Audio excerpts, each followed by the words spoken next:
Hi, everyone. Danielle and Matt Noyes here. Thanks for making the 1 Degree Outside Weather Network part of your daily routine, storms or sunshine. If you enjoy these videos, we invite you to become a member at patreon.com/1 Degree Outside. Support our mission of continuing to bring accurate weather forecasts and science insights to one and all. This 1 Degree Outside video is brought to you by CrackX Foundation Crack Repair and Waterproofing. 40 years of prompt and economical service to New England homeowners, builders, general contractors, home inspectors, management companies, architects, and engineers. Be sure to visit crackx.com and mention 1 Degree Outside when you make your appointment for an incredible discount. Tuesday Insights here at 1 Degree Outside Weather Network, the deeper dive into meteorology. We're getting to that time of year in spring and the warm season where you start to talk more about severe weather. We've got some of that to talk about today, not necessarily here at home. Here at home, it's the rapidly shrinking snow piles. It's the warm and windy storm that comes in at midweek, which may bring a little rumble of thunder with it. There is severe weather for some. Some of you who watch these videos in parts of the Northeast, especially when you get down to the Mid-Atlantic, we'll take a look at that. Windy days with bouncing temperatures in the forecast ahead for us. Here's the big jet stream trough digging in across the nation's midsection, and you can see what we call diffluent flow out ahead of that trough. Basically, what that means is when the wind goes away from itself. So you can actually see some of that wind going off to the north, some of that wind going off to the east, and in between, right in this zone, is where you'd have the greatest favorability for storm development, because if you think about it, if the air is going away from itself, is diffluent high in the sky, that creates a bit of a vacuum aloft. You fill that by lifting air up, and that is what creates storms, right? So here you go. Blossoming area storms. The surface analysis shows a cold front, a warm front in here, grabbing moisture out of the Gulf, and also notice the squeeze between high pressure that's going off the Atlantic seaboard and the storm, low pressure coming in. That induces a southerly wind flow, and that's why we'll find that increasing warm southerly wind here at home as we head into the midweek period. This does breed severe weather. Here is the severe threat for us over the course of the day today. On our Tuesday, it's few to scattered severe thunderstorms. Yes, there is a clash in temperature going on here. High temperatures running in the 70s and 80s across parts of the far south near the Gulf coastline.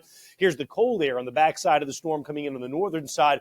This is where blizzard conditions will be occurring here. Blizzard warnings are out from Iowa all the way down through portions of Kansas, and then also on the backside when you get in through Nebraska. Notice the forecast map by tomorrow. Cold front comes to the coast.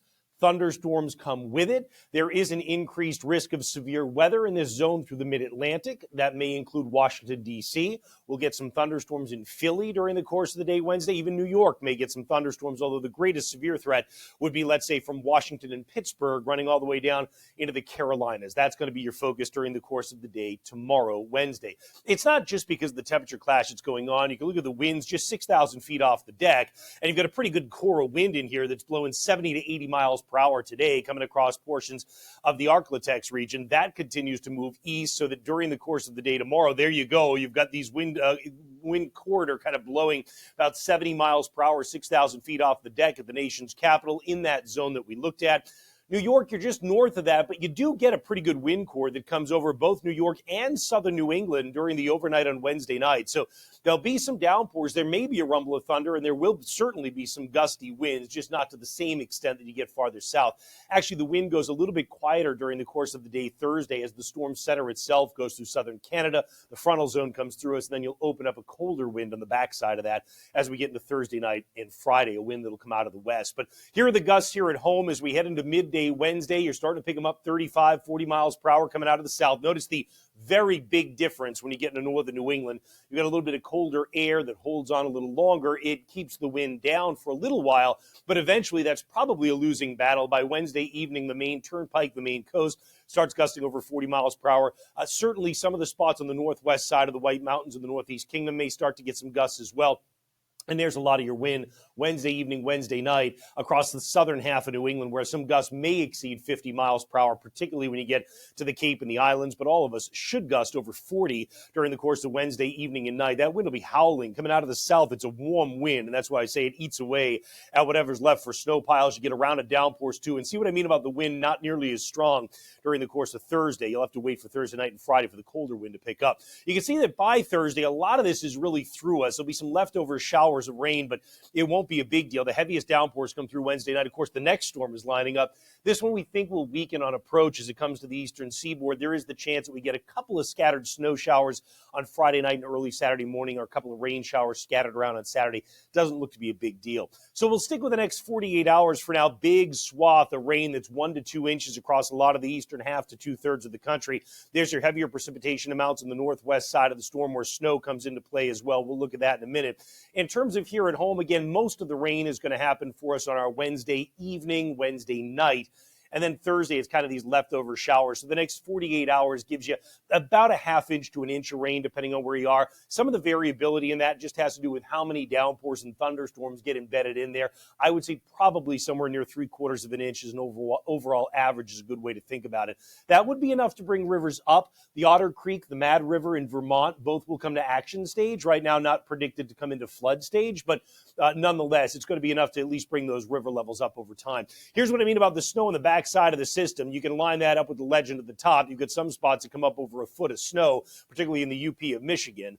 When you get closer to home, you say, now, wait a minute, what's that snow in northern Maine? I'll show you what that snow in northern Maine is. It only ends up being 1 to 3 inches, but some of that actually comes in tonight, Tuesday night, into Wednesday morning. That's the map at Wednesday, 9 a.m. It's just on the front side of the warmth that's coming in. Notice the showers Wednesday morning across the mountains of northern New England. A lot of southern New England doesn't get much rain Wednesday. There may be a passing sprinkle or light shower with the warm air that's building in. It's only about a 15 to 20% chance during the course of much of the morning to midday. In the afternoon, the chance goes up across western New England. The thunderstorms come into Washington, D.C. during our Wednesday midday and early afternoon, Philadelphia during the middle afternoon, New York City during the late day into the early evening. The thunderstorms come into play. And for us here in New England, our heaviest rain comes in particularly Wednesday night. I think the heaviest is 10 p.m. to about 2 a.m., but there may be one last gasp of the cold front itself right around 4 or 5 in the morning on Thursday. And again, some embedded thunder is possible, but it's not going to be like it will be down south. Mostly it's downpours with gusty wind that comes through.